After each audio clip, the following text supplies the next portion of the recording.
سید حضرت مولانا مفتی میر زاہد صاحب قاسمی دامت برکاتہم تشریف فرما ہے، میرے استاد محترم ہیں۔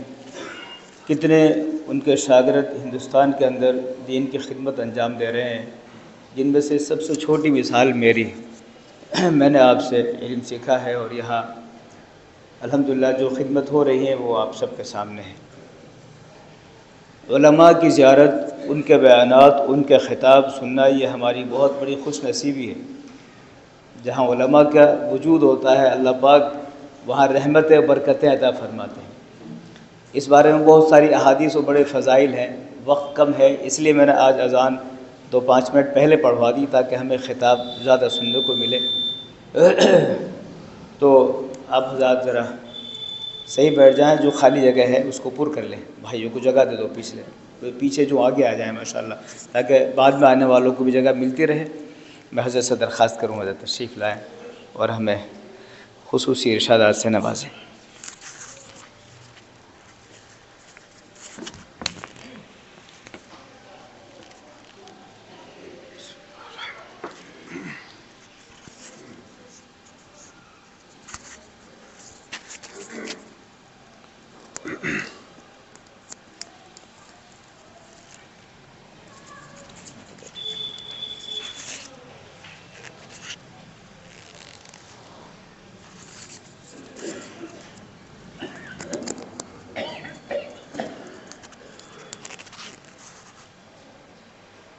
بسم اللہ الرحمن الرحیم الحمد للہ رب العالمین والعاقبۃ للمتقین والصلاة والسلام علی سید الانبیاء والمرسلین سیدنا و مولانا و حبیبنا و شفیعنا و کریمنا و قرۃ اعیننا و ضیاء قلوبنا محمد صلی اللہ تعالی علیہ وعلى آلہ واصحابہ وازواجہ وذریاتہ اجمعین، اما بعد فاعوذ باللہ من الشیطان الرجیم، بسم اللہ الرحمن الرحیم۔ والذین یکنزون الذہب والفضة ولا ينفقونها في سبیل اللہ فبشرهم بعذاب علیم یوم یحمى علیہا فی نار جہنم فتقوى بها جباههم وجنوبهم وظهورهم هذا ما كنزتم لأنفسكم فذوقوا ما كنتم تكنزون۔ وقال تعالى وتوبوا إلى الله جميعا أيها المؤمنون لعلكم تفلحون۔ وقال النبي صلى الله عليه وسلم يا أيها الناس توبوا إلى الله فإني أتوب إلى الله 100 مرة أو كما قال عليه الصلاة والسلام۔ محترم بزرگوں اور دینی بھائیوں، گزشتہ سال ہا سال سے آپ حضرات کے یہاں جمعے کی نماز میں رمضان کے مہینے میں حاضری کا موقع ملتا ہے، تو اسی ترتیب کے مطابق اس بار بھی حاضری ہوئی اور کچھ دینی باتیں آپ حضرات کے درمیان اس جذبے کے ساتھ عرض کرنے کا ارادہ ہے کہ اللہ تعالی مجھے اور سبھی حضرات کو عمل کی توفیق عطا فرمائے۔ قرآن کریم کی جو آیتیں میں نے آپ کے سامنے تلاوت کی، ان میں ایک کا تعلق زکوٰۃ سے ہے اور دوسری آیت کا تعلق توبہ سے ہے، اور اس وقت چونکہ وقت بہت مختصر ہے، 55 تک مجھے بتایا گیا ہے، تو اس لیے مختصر انداز میں پہلے زکوٰۃ کے بارے میں کچھ باتیں عرض کی جاتی ہیں، اور رمضان کا بابرکت مہینہ چل رہا ہے، اس کے بعد انشاءاللہ توبہ اور استغفار کے بارے میں عرض کیا جائے گا۔ سب سے پہلی بات تو یہ کہ رمضان کا یہ مبارک مہینہ زکوٰۃ فرض ہونے کا مہینہ تو نہیں ہے۔ زکوٰۃ تو آدمی پر اسی وقت فرض ہوتی ہے جب اس کے مال پر سال گزر جاتا ہے۔ صاحب نصاب جو آدمی ہے، مال پر سال گزر گیا تو اس پر زکوٰۃ فرض ہو گئی، لیکن چونکہ عام طور پر رمضان کے مہینے میں زکوٰۃ دینے کا سلسلہ اس وجہ سے رہتا ہے کہ اللہ تعالیٰ کے ہاں ثواب کے ریٹ بڑھے ہوئے ہیں. آدمی ایک نیکی کرتا ہے تو 70 گنا ثواب پاتا ہے. تو اس اعتبار سے اس مبارک مہینے میں لوگ زکوٰۃ دینے کا معمول رکھتے ہیں، اور اس مہینے میں مختلف مدارس اور دینی خیراتی اداروں کے ذمہ دار اس مہینے میں زکوٰۃ کی رقم وصول کرتے ہیں.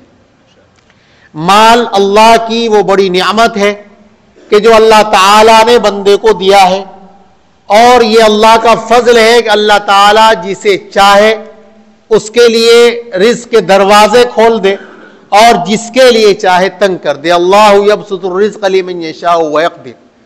اور اللہ تعالیٰ جس کے لیے چاہے رحمت کے دروازے کھول دے، کوئی اس کو بند کرنے والا نہیں، اور جس کے لیے بند کر دے کوئی اس کو کھولنے والا نہیں. ما یفتح اللہ للناس من رحمت فلا ممسک لها وما یمسک فلا مرسل له من بعدہ. اس لیے پہلے زمانے میں تو یہ ہوتا تھا کہ جو مال نکالا جاتا تھا، جیسا کہ سیدنا حضرت آدم علیہ السلام کے زمانے میں کہ آسمان سے آگ آتی اور اس کو اگر جلا دیا تو اس کی قبولیت کی علامت ہوتی تھی. جیسا کہ حضرت حابیل اور قابیل دونوں نے اپنی اپنی نیاز پیش کی. حضرت حابیل نے ایک بکری کا بچہ پیش کیا اللہ کے لیے، اور جو دوسرا بھائی تھا قابیل اس نے کچھ اناج پیش کیا. آسمان سے آگ آئی تو حابیل کی قربانی قبول ہو گئی، اس کو آگ نے جلا دیا، اور اس کی دوسرے والے کی قابیل کی قبول نہیں ہوئی. لیکن اس امت میں اللہ تعالیٰ نے یہ نظام رکھا ہے کہ مال جو نکالا جائے تو اس کو ایسے آگ نہیں جلائے گی، بلکہ وہ دوسرے غریبوں اور ضرورت مندوں کے کام آئے گا. حدیث میں آتا ہے کہ تُؤْخَذُ مِنْ أَغْنِيَائِهِمْ وَتُرَدُّ إِلَىٰ فُقَرَائِهِمْ، کہ مالداروں سے لیا جائے اور غریبوں کو دیا جائے، اور غریبوں کی حاجت پورا کرنے میں یقیناً اللہ رب العزت کی رضا اور خوشنودی حاصل ہوتی ہے. ایک حدیث میں آتا ہے کہ قیامت کے دن اللہ تعالیٰ فرمائیں گے اے بندے میں بھوکا تھا تو نے مجھے کھانا نہیں کھلایا. تو کہے گا اللہ میاں آپ تو دونوں جہاں کے پروردگار ہیں، آپ کو بھوک کی کیا ضرورت ہے آپ کو کھانے کی؟ تو اللہ فرمائیں گے کہ میرا فلاں بندہ بھوکا تھا، اگر تم اس کو کھانا کھلاتے تو مجھے اس کے پاس پاتے. اللہ فرمائیں گے کہ میں پیاسا تھا، مجھے پانی کی ضرورت تھی، تم نے پانی نہیں پلایا. تو بندہ کہے گا اللہ آپ تو دونوں جہاں کے پروردگار ہیں، آپ کو کھانے پینے کی ضرورت نہیں ہے. تو اس طریقے سے وہ اللہ تعالیٰ کی طرف سے ہوگا یہ ارشاد کہ فلاں بندہ میرا پیاسا تھا، اگر تم اس کو پانی پلاتے تو مجھے اس کے پاس پاتے. اور میں بیمار ہوا تو نے میری عیادت نہیں کی. بندہ کہے گا اللہ آپ تو آقائے دو جہاں دونوں جہاں کے سردار ہیں، تو آپ کو بیماری کا کیا مطلب؟ تو اللہ تعالیٰ فرمائیں گے کہ اصل بات یہ ہے کہ میرا فلاں بندہ بیمار تھا، اگر تم اس کی عیادت کرتے تو مجھے اس کے پاس پاتے. اس لیے چھوٹے سے چھوٹا عمل اللہ کی رضا اور نیک نیتی کے ساتھ بندہ کرتا ہے تو اللہ تعالیٰ کی رضا اور خوشنودی اس میں حاصل ہوتی ہے. اس لیے زکوٰۃ حساب لگا کر اہتمام کے ساتھ ادا کی جائے، اور جو زکوٰۃ لینے والے حضرات ہیں، زکوٰۃ دینے میں زیادہ ثواب ان لوگوں کو ہوتا ہے کہ جو اپنے رشتہ دار ہیں، کہ ان میں صلہ رحمی اور قرابت داری کا بھی ثواب ہے اور زکوٰۃ کی ادائیگی کا بھی ہے. اسی طرح مدارس کے غریب طلبہ، ان کو زکوٰۃ دینے میں بھی دوہرا ثواب ہے کہ ہماری زکوٰۃ سے اشاعت دین ہو رہی ہے، اور یہ کہ ہمیں زکوٰۃ ادا کرنے کا ثواب مل رہا ہے. تو اس لیے رمضان کے مہینے میں جو علماء کرام، مدارس کے ذمہ دار حضرات یا وہاں کے مدرسین، قرآن پڑھانے والے، حدیث پڑھانے والے تشریف لاتے ہیں، تو آدمی کو احسان مند ہونا چاہیے اس بات پر کہ یہ ہم سے ایک فریضہ ادا کرانے کے لیے ہمارے واسطے مددگار ثابت ہو رہے ہیں. ورنہ حدیث میں یہ آتا ہے ایک زمانہ قیامت کے قریب ایسا آنے والا ہے کہ آدمی زکوٰۃ لیے پھرے گا کہ کوئی زکوٰۃ لے، تو وہ بندہ کہے گا بھائی آج مجھے ضرورت نہیں ہے، کل اگر تم آتے تو میں لے سکتا تھا. اس طریقے سے کوئی زکوٰۃ وصول کرنے والا نہیں ملے گا. اس لیے علماء کرام یہ نہیں کہ آپ سب کو شک کی نگاہ سے دیکھیں, یقیناً غلطیاں اور بے ضابطگیاں کرنے والے ایسے بھی بہت لوگ ہیں, آپ تحقیق کیجئے, لیکن عزت نفس کا خیال رکھیے, احترام کا معاملہ کیجئے.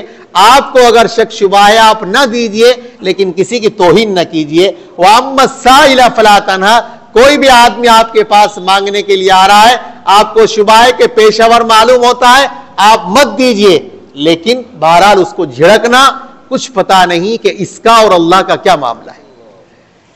تو بہرحال زکوٰۃ کے تعلق سے میں نے عرض کیا, یہ ایک پرچی ہے کرسی پر نماز کے تعلق سے معلوم کیا ہے کہ کرسی پر نماز پڑھنا کیسا ہے.